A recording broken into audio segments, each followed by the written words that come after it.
রোদে দেওয়ার কোনো দরকার নেই, মাত্র 5 মিনিটের মধ্যে সারা বছরের জন্য তৈরি হয়ে যাবে আমের আচার। আর নর্মাল আচারের তুলনায় এটা খুবই টেস্টি হয়।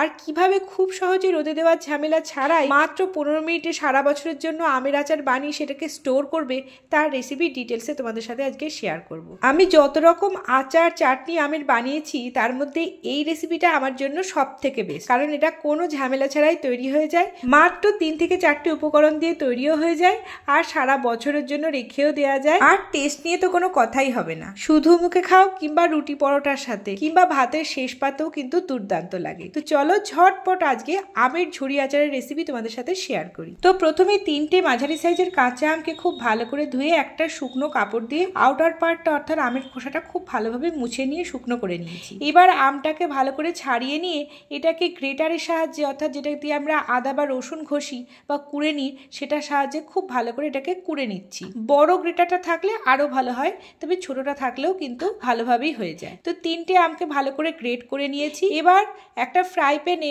ওই 2 থেকে 3 চামচ সর্ষের তেল দিয়ে ওই গ্রেট করে রাখা আমগুলো আমি দিয়ে দিচ্ছি। দিয়ে ওই হাই ফ্লেমে 2-3 মিনিট নাড়াচাড়া করতে হবে। ফ্লেম লো করা যাবে না, তাহলে আম থেকে জল বেরিয়ে যাবে। হাই ফ্লেমে 2-3 মিনিট নাড়াচাড়া করে এর মধ্যে হাফ চামচ মতো লবণ, সামান্য লবণ, একটু হলুদ গুঁড়ো দিয়ে ভালো করে নেড়ে নিচ্ছি। এবার এখানে ওই 1 কাপ মতো আখের গুড় আমি দিয়ে দিচ্ছি। গুড়টার পরিমাণটা আমের টক ভাব অনুযায়ী তোমরা বাড়িয়ে বা কমিয়ে নিতে পারো। যে যেমন মিষ্টি খাও বা আম যেমন টক থাকবে তখন তোমরা বাড়িয়ে দেবে। আর আমটা যদি একটু কাঁচা মিঠে টাইপের হয় তবে আমি সাজেস্ট করব এই আচারটার জন্য একেবারে কাঁচা আমটা নেবে, তাহলে কিন্তু এর টেস্টটা ভালো হবে।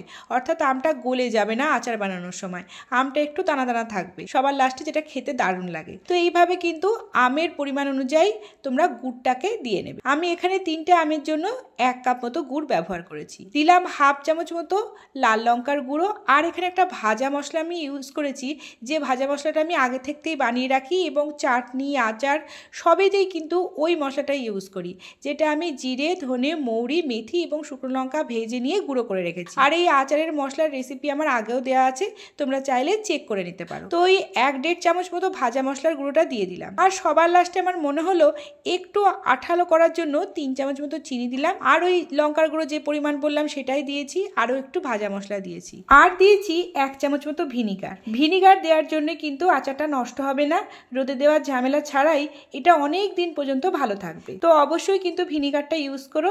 আর ভিনিগারটা যদি না থাকে তাহলে ওই হাফ লেবুর রস তোমরা ব্যবহার করতে পারো। আর পুরো আচারটা কিন্তু হাই ফ্লেমে করতে হবে। এবার দেখো এইরকম একটা গাঢ়ত্ব বা ঘনত্ব হলে কিন্তু আমাদের আচারটা নামিয়ে নিতে হবে। এর থেকে বেশি টানিও না, তাহলে কিন্তু ঠান্ডা হলে একেবারেই জমাট বেঁধে যাবে। ঠিক এইরকম ঘনত্বই নামাবে, তাহলে কিন্তু ঠান্ডা হলে আচারটা আমাদের একদম পারফেক্ট হবে। তো দেখো আমাদের কিন্তু আচারটা রেডি হয়ে গেছে।